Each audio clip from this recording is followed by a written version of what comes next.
Bien, ahí voy a chequear si han podido, tienen alguna dificultad para entrar los invitados. Ahí por ahí, si pueden chequear en Encuentro en el Valle, me dan una manito mientras yo chequeo los otros para hacer el tema del recorrido que va a hacer la Virgen del Valle en La Rioja. Ya estuvo por allá, y por pandemia se quedó como casi una quincena, pero ahora ya va con una visita programada. A ver, quien tenga, porfa, ahí está entrando, ahí ya entró el primer invitado. Y si no, vamos nomás. Ahí está, ya están los dos. Perfecto, entonces. Vamos a la nota nomás. Muy bien, hablábamos entonces en el programa de hoy esto, ¿no? De andar, de caminar, de escuchar. Hablamos sobre Esquiú en el bloque anterior y este hermoso libro de Francisco Bosch, este joven teólogo, aterrizando esos discursos de aquel tiempo de Esquiú a este tiempo. Y ahora vamos a compartir esta ronda de mate con el padre Marcelo Amaya y el padre Julio Murúa, para ver por dónde estamos caminando luego de este tiempo de escucha que hemos compartido, camino a la Asamblea Eclesial de América Latina y el Caribe. Muy buenos días, Padre Julio, Padre Marcelo, ¿cómo están?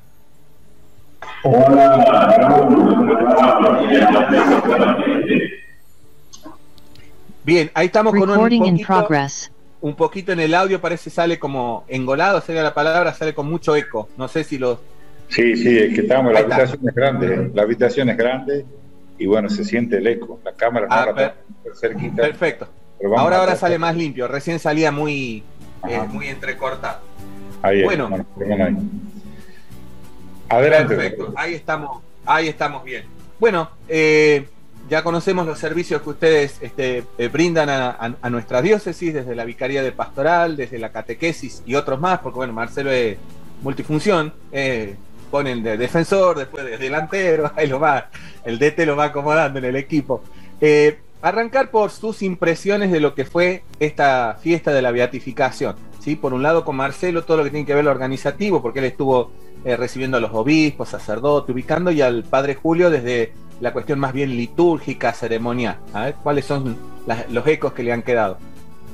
Ahí vamos, Marcelo. Bueno, creo que estábamos muy contentos con nosotros que ha acontecido, ¿no? El producto de este tiempo de trabajo, prepararnos, sabemos que tuvimos ayer pasado una presentación,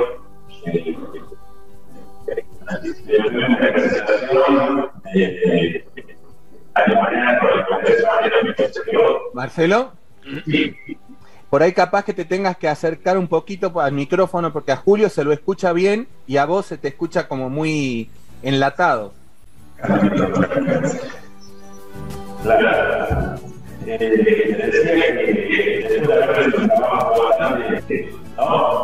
No. Ahora. A ver. Hola. Ahí está, perfecto. Porque estaba el micrófono a la cámara ahora, está. Bien. Bueno, lo que les decía que el año pasado nosotros nos quedamos con las ganas con el año mariano, con el Congreso mariano, y bueno, nos quedamos con, bueno, no digo con una estructura, pero sí con mucha gente que por ahí tenía ganas de colaborar, ¿no? Y eso nos ayudó mucho en esta nueva etapa de preparar la beatificación. Nosotros tuvimos una tarea ardua en la parte de la Secretaría en cuanto a las inscripciones. Sabemos que hubo cupo y eso lo pudimos saber recién muy sobre la fecha, diríamos así, a un mes de la beatificación recién pudimos tener un número de lo que podía ser la participación en general, ¿no es cierto?, en la celebración.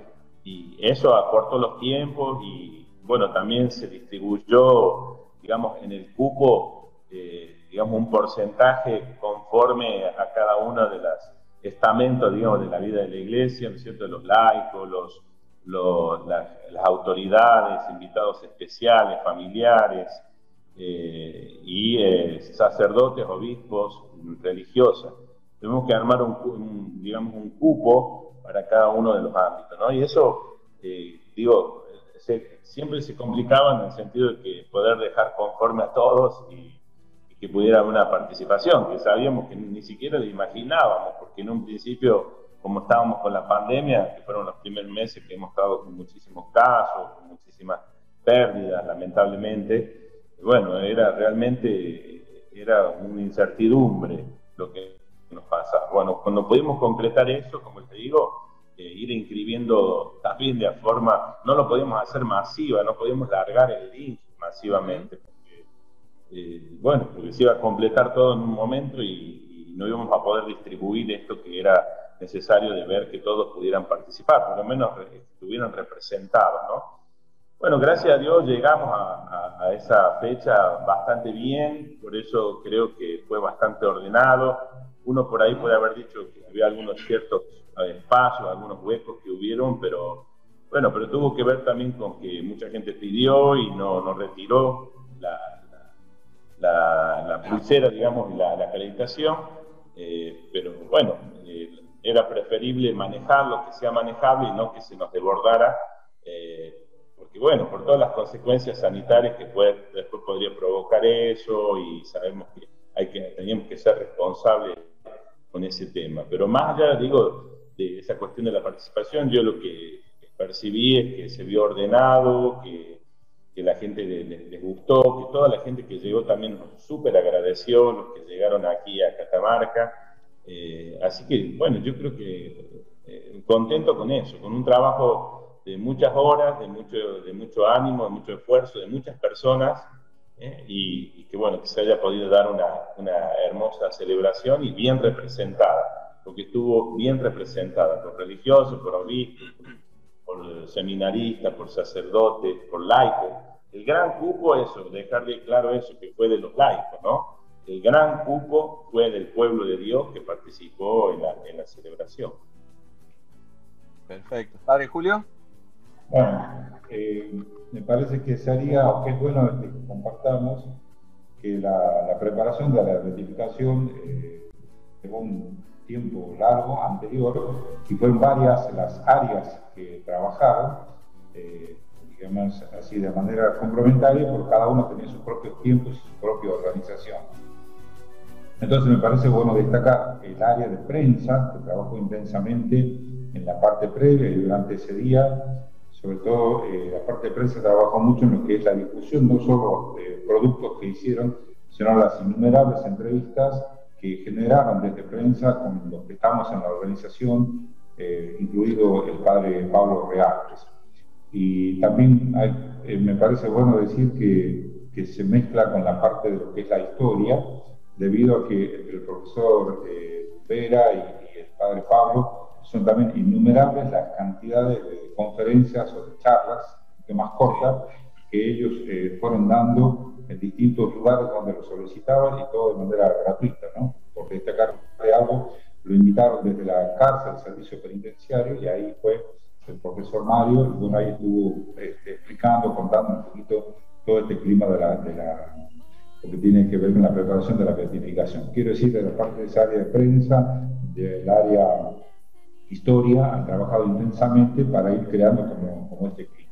El otro área que trabajó intensamente es el área que llamamos infraestructura y logística, que si bien básicamente era ese día 4, pero en la previa tuvieron que andar diseñando de cuántos metros iba a ser el escenario, dónde iba a estar el coro, dónde iban a estar las imágenes, cuántas personas iban a ver arriba del coro, del escenario mayor, bueno, todo eso llevaba un trabajo de planificación y de acomodar, medir los espacios. Realmente han trabajado ahí muy intensamente esta parte que yo le llamo la logística y la infraestructura, ¿no? Incluso ellos mismos son los que se han encargado de organizar a los servidores, que tuvieron un evento ese día 4 de septiembre. Bueno, ahí agreguemos el área de liturgia y ornamentación, vamos a decir así, que son los que han preparado, digamos, lo que es la parte visible, vistosa del altar, con el arreglo floral, el lugar donde se ubicaba la gigantografía, la distribución del altar, los lectores, las ofrendas. También hubo un trabajo intenso los días previos, y ese mismo día de la celebración, preocupados también de dar un lugar destacado a la familia, con la niñita que había recibido la gracia de la curación, bueno, que dentro de la liturgia fue un momento muy emotivo para los que estamos allí presentes, y pienso que también de parte de la gente que nos seguía por los medios de difusión, las redes sociales o la televisión, ¿no? Entonces, bueno, todo ese trabajo quizás no se lo ve así de primera mano, pero gracias a ese trabajo, ese día hubo un clima de fiesta muy lindo, de tal manera que 99 personas nos dijeron estuvo lindo y una nos decía por ahí, un pequeño defecto ahí, así que, bueno, todos los que estamos en la organización de verdad estábamos muy contentos por ese clima afectivo que se vivió durante el día de la beatificación, ¿no? Así es, y sumamos también a esas felicitaciones porque fue hermosa la transmisión, los ecos que hemos recibido de eso. Y bueno, y los del Suncho no se quedaron atrás, que también fue un tremendo fiestón que se hizo. Bueno, contarles ese día para sumar a lo que relataba Julio, nosotros también salíamos en dúplex con un programa en México, con imágenes y videos contando lo que iba pasando, porque ellos estaban con su programación, y un programa que se llama Alfa y Omega, que se retransmite en 105 radios de América Latina, es una productora antiquísima, ya 1000 programas tiene, también hicieron toda una reflexión sobre la figura de Esquiú porque quedaron encantados con toda esta movida que estuvimos relatando. Avanzamos entonces con este querido Fray Mamerto Esquiú, que creo que también es una imagen paradigmática para esto que el Papa Francisco propuso para América Latina y Caribe, que es la asamblea eclesial. Tuvimos la etapa de la escucha en toda América Latina, pero particularmente vamos a hablar de nuestra diócesis. Marcelo, ¿cómo nos fue? ¿Qué se puede anticipar de lo que salió en esa etapa de escucha? Bueno, el trabajo realizado por el tema de la Asamblea de América Latina y el Caribe, la verdad que fue también complejo porque en medio de la preparación de la beatificación, tener que encarar también esta etapa de la escucha y otras cosas que teníamos planeado, veníamos colaborando con la Vicaría de Pastoral de la Asamblea Diocesana, ¿no? Así que nos encontró en ese momento. Bueno, fue significativo. A veces uno desearía, uno hubiera querido tal vez en sus proyectos, en sus sueños, a veces quiere que más gente participe, que más se hubiesen sumado. Pero bueno, tampoco dejo de agradecer los que participaron y lo que se pudo hacer, ¿no? Que fueron en realidad 4 jornadas comunitarias. El fuerte de la asamblea era hacer los trabajos comunitarios, porque uno puede hacer un aporte individual, se podía hacer un aporte individual, pero el fuerte era el trabajo comunitario, justamente porque es el poder hacer que otras voces, o voces que a veces no tienen voz en la iglesia, pudiesen dar su punto de vista, su parecer. Por supuesto que la asamblea tenía unas temáticas muy claras, digamos, planteadas, que eran, decíamos, las 12 problemas a veces socioculturales que hoy se presentan y otros 9 que se presentaban del ámbito de la iglesia y 8 caminos que se proponía también como, digamos, como para encarar en una pastoral, ¿no? No digamos solamente de diocesana o aquí en Argentina, sino en Latinoamérica y en la iglesia, ¿no? Entonces, la verdad que agradecido con eso, porque fueron cuatro grupos muy distintos y a la vez, digamos, con aportes muy interesantes. En algunas conclusiones concordaban bastante, vos notás, digamos, como, si se quiere, una acción del espíritu que inspira en esas personas, incluso a aquellos que no eran así como muy creyentes. O sea, a todos eran creyentes, digamos, pero no participaban en el ámbito de la iglesia, y algunos también tenían su punto de vista crítico acerca de las cosas, de la vida en la iglesia, no solamente digo la iglesia universal, la iglesia argentina, la iglesia aquí en Catamarca, ¿no? Así que, pero fue un trabajo muy lindo, las conclusiones fueron muy interesantes, creo que, como te digo, todos en cierta forma coinciden en la perspectiva del planteo. Muchos hablan de una iglesia más protagonista en el ámbito de lo civil, ¿no? De las problemáticas del ámbito civil, y no solamente desde la autoridad, ¿no? De la autoridad, digamos, de la iglesia, ¿no? No identificándola solamente por ahí con la figura del obispo o del sacerdote, sino que todos plantean esa necesidad de que los laicos sean protagonistas y que también tengan voz dentro de la comunidad. Pero sí también hubo algunos reclamos respecto del acompañamiento, por ejemplo, de parte de sí, a veces de quienes tienen la autoridad en la vida de la iglesia, ¿no? Y bueno, después otras cosas lindas también, se notó mucho esto de la solidaridad en este tiempo de pandemia, eso salió bastante, ¿no? Que muchos jóvenes, mucha gente se movió a partir de esas situaciones que hoy se vive en el ámbito bueno, después post pandemia, diríamos, no hemos salido del todo, pero era Claro. uno de los temas y esto también se presentaba, el tema de la violencia, el tema de la droga, ¿no? Cómo está instalada en los ámbitos de la vida de las comunidades, ¿no? Fueron temas, el tema de la defensa de la democracia, fíjate vos que también salió bastante, Mirá. entre los jóvenes salió bastante ese tema, ¿no? Salió bastante en el grupo donde estuvieron jóvenes, que fue una de las últimas jornadas que tuvimos en eso. Bueno, eso fue lo que se nos pidió, todo el material se subió, se recogió, se subió, había que hacerlo mediante unas preguntas que ellos te daban en una plataforma, la plataforma de la Asamblea Eclesial, se subió todo ese material y además te permitía subir el trabajo que se había hecho en Word, digamos, todo lo que recogimos en un documento de cada una. Nosotros le enviamos todo porque nos parece que era rico todo, digamos. Entonces, se lo enviamos porque eso va a ir a una etapa, ahora ya comenzó toda una etapa, digamos, de recoger todo este material y llevarlo a una síntesis, digamos, por así decir, que se va a trabajar en noviembre. De parte de aquí de Argentina son 100 personas las que van a participar virtualmente. Nosotros tenemos la esperanza de ir a México, pero no vamos a poder ir, parece que no nos quieren recibir. Así que va a ser de modo virtual y bueno, hay un cupo para obispos, para sacerdotes, para laicos, así, ¿no? Para religiosas. Hay un cupo establecido también para esa participación. Perfecto, perfecto. Allá para fines de noviembre tengo entendido, ¿no? Que va a ser esa actividad. Muy interesante, y ahí seguiremos enmateando cómo sigue este derrotero. Pero, así como está esta asamblea de toda América Latina, nosotros nos encaminamos, aprovechando este envión y con la beatificación de Esquius más todavía, hacia la asamblea diocesana. Julio, en eso, ¿cómo vamos? ¿Cómo son los pasos que vienen? Comentamos un poquito que estos días hemos tenido un encuentro sacerdotal posterior a la beatificación. Estuvimos con un sacerdote que nos ayudó a reflexionar, a pensar sobre una palabrita que es antigua pero que ha tomado vigencia, que se llama la sinodalidad.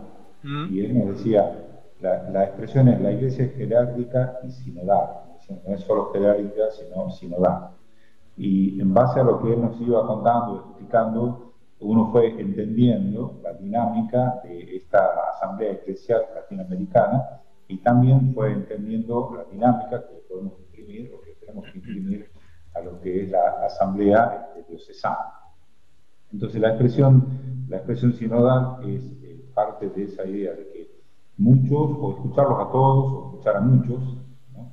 Bueno, previa a la etapa de la escucha hay como una etapa de preparación, es decir, qué vamos a preguntar, cuáles son los aspectos que hay que tener en cuenta, y creo que siempre está de fondo el estilo pastoral del Papa Francisco, que dice: quiero una iglesia en salida, quiero una iglesia no encerrada, sino una iglesia que dialogue con el mundo. Entonces, teniendo eso un poco como trasfondo, y por otro lado, lo que nos pedía Monseñor Luis Urbán, que en qué cosas quiere renovar la iglesia diocesana.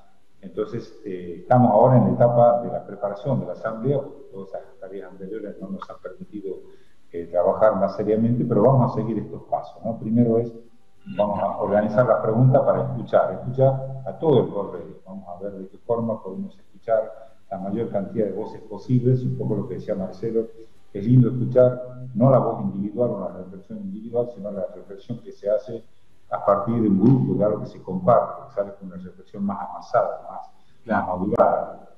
Entonces es más importante eso cuando uno piensa comunitariamente, tiene otro sabor que cuando hace uno un pensamiento simplemente individual, ¿no? Entonces, escuchar a muchos, escuchar a muchos significa abrir el abanico lo más que se pueda para dejar algunas preguntitas, algunas propuestas de trabajo.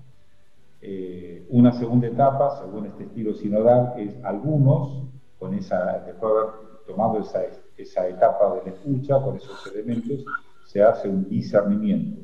Es probable que estos algunos básicamente sea lo que se llama el CODIPA, el Consejo Diocesano Pastoral, serían ellos los que intervendrían. Y hay un tercer momento, que es cuando todos estos elementos ya, digamos así, amasados desde lo mucho hasta lo más pequeño, bueno, el pastor, después de haber hecho la escucha, es el que toma la decisión. En todo caso, esa es la idea, ¿no? Terminar la asamblea y decir a los hijos: mire, esto es lo que hemos reflexionado, que hemos discernido, ahí se lo entregamos a usted, está orientado, tome las decisiones en base a esto que debemos presentar. Entonces, bueno, un poco es el trabajo de la Asamblea Eclesial. Hay una fecha inicial propuesta para, cuando hablamos de la Asamblea propiamente sería esa etapa del discernimiento en base a lo que se ha escuchado, ¿no? Sería como el discernimiento, pero la etapa de la escucha va a ser posiblemente primero en la parroquia, después serán los decanatos, y después, bueno, finalmente el CODIPA, que es un poquito la representativa de todo esto, es el que con todos estos elementos que se toman de la escucha se hará el discernimiento y se lo presentaremos al obispo. Por decir, había una fecha inicial en marzo, fines de marzo del año que viene, pero bueno, ahora como estamos en la etapa de repensar, posiblemente también repensemos la fecha, no para adelantarla, sino quizás más bien para atrasarla un poquito, cosa que nos dé tiempo de hacer una escucha serena en base a las preguntas que se le van a hacer a la gente, ¿no? Está bueno. Ahí Guillermo quería preguntar algo. Sí, ¿qué tal, padre Julio y padre Marcelo? Hay una cuestión que más allá de la escucha, que esto de poder recibir más que nada la mirada que tienen los laicos, y no solo los laicos, sino también de aquellas personas que no participan dentro de la iglesia. Pero también hay una cuestión de mirada. ¿Qué ven ustedes como sacerdotes que debe modificar la iglesia local con respecto a la realidad que estamos viviendo? Y también que tiene que ver un poco con lo discursivo, ¿no? Yo no sé si ustedes pudieron también poder hablar de este tema. Bueno, vamos a tratar de interpretar la pregunta. Yo te diría una cosa, la situación de la iglesia diocesana no es muy distinta de la iglesia en la Argentina. Yo te aseguro que los problemas que tenemos acá a nivel local son problemas que lo tienen en La Rioja, lo tienen en Tucumán, lo tienen en Santiago, no son problemas así muy distintos, ¿no? Digamos, eclesialmente no somos una isla. Entonces, un poquito lo que uno pueda responder no está circunscrito a lo local, sino que creo que abarca todo lo que es la iglesia de Argentina, o en todo caso a la iglesia en el noroeste argentino. Bueno, ¿qué es lo que uno discierne, o todavía una mirada personal en que nuestra iglesia, no sé si llamarle cambiar, pero en todo caso tenemos que madurar? Madurar es aprender, es decir, volver a intentar a hacer esta etapa de que en la gente misma y en nosotros mismos el peso de las decisiones no es solamente desde el punto de vista de los sacerdotes, sino que el peso de las decisiones tiene que ver con lo que la gente aporta, ¿me entiendes? Con lo que la gente, por eso el tema de la escucha. Entonces, en la medida que se toman decisiones donde son maduradas comunitariamente, es que todos las vamos a apoyar a esas ideas. Pero mientras se siga pensando que las decisiones de la iglesia las toman la jerarquía, cuando algo mediático sale y que de alguna manera está orientado para desacreditar a la iglesia, muchos de nuestros laicos se borran, digamos así, dicen, no, yo no tengo nada que ver, es un problema de la jerarquía. Entonces yo creo que estas cuestiones de la iglesia tenemos que aprender a asumirlas así como cuerpo eclesial. De tal manera que el drama no es de los sacerdotes, de los obispos, sino que es toda la iglesia la que tiene que aprender a dar respuesta cuando hay problemática, ¿no? Uno de los aspectos que creo que tenemos que aprender a madurar, ¿no? Una palabra que nos decía justamente uno de los sacerdotes que nos estuvo dando en la charla esa semana, que fue el padre Alberto Bustamante, que nos ayudó a reflexionar, un conocido Alberto, nos hablaba de esto del discernimiento, ¿no? Y el padre Gerardo Diegues nos hablaba del tema del discernimiento, la escucha y la sinodalidad unida al discernimiento, ¿no? Es decir, es verdad que podemos escuchar muchas cosas también, pero es verdad que tenemos que aprender a discernir también en comunidad. A mí un poco, a veces me da un poco de temor si yo de dar mi única visión o mi propia visión de iglesia. Entiendo las problemáticas, pero encuentro una necesidad de dialogar con la gente que a veces, por ejemplo, la parroquia me acompaña, y escucharlo a ellos porque siento que me van a ayudar a mirar más ampliamente ¿no? Y sobre todo también poder tener personas que disciernan también, laicos que disciernen con los sacerdotes, con los obispos, ¿no? Es decir, que no es solamente el discernimiento. Por eso está bueno lo que dice Julio. Después, cuando lo asumimos todos, pero hay un discernimiento en el que participamos todos, nos ayuda. Y el discernimiento también implica también una formación, implica una responsabilidad, implica mirar los objetivos, es decir, yo creo que eso, ¿no es cierto?, que en los laicos necesitamos también eso, ¿no? Es decir, que, bueno, no es solamente voy a decidir una cosita A por B o B por C, no, estamos hablando de cosas que a veces encarar una pastoral, un estilo de ser iglesia, ¿no? Y bueno, por eso creo que requiere, por supuesto, también de ese compromiso, esa formación también de parte de los laicos, ¿no es cierto?, para que puedan discernir. Sí, creo que no, que esto de la asamblea es la oportunidad, la modalidad, es algo nuevo, es algo que obviamente tenemos que acostumbrarnos y sentirnos no invitados, sino ya directamente convocados. De hecho, la Conferencia Episcopal ha puesto una página donde sin mediar, de una vos podías mandar tu opinión, y bueno, es todo un aprendizaje, ¿no? Todo un aprendizaje que tenemos que hacer, y yo insisto con esto, en el caso nuestro del laicado, si somos de la iglesia, somos hijos, por lo tanto no necesitamos invitación. Aparece algo, tengo que arrimarme, tengo que aparecer, y la única manera de sentirnos en igualdad, que eso es lo que propone la sinodalidad, es precisamente estando, ¿no? Y no apichonarse si otro piensa distinto. Lo he vivido en carne propia en todos los procesos diocesanos que he participado, y creo que cuando entré no es lo mismo después de 5 años. ¿Por qué? Porque bueno, nos fuimos conociendo, fuimos viendo nuestra perspectiva. Yo creo que eso es lo que nos tenemos como que acostumbrar. Capaz que nos digan, bueno, pero siempre se hizo así, perfecto, lo escucharé 2 o 3 años y después uno sigue insistiendo. Eso creo que necesitamos, ¿no? Yo en eso, Marcelo, sí querría hacer referencia, es que fue muy poca la gente que participó en las instancias que ustedes se fue proponiendo desde las diócesis, por los motivos que queramos. Pero eso es, hay que hacer como Messi, ¿no? El pase lo tenés que dar en el momento justo y en el tiempo justo. Bueno, ahora se habilita. Hay que meterse, sumar, sabiendo que es una construcción, que no va a salir todo bien de una, ¿no?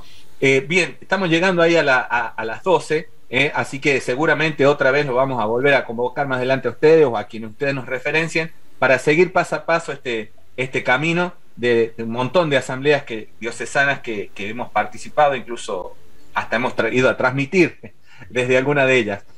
Para cerrar, Marcelo, si nos podés reiterar la invitación para la fiesta del Señor del Milagro y ya sus palabras finales.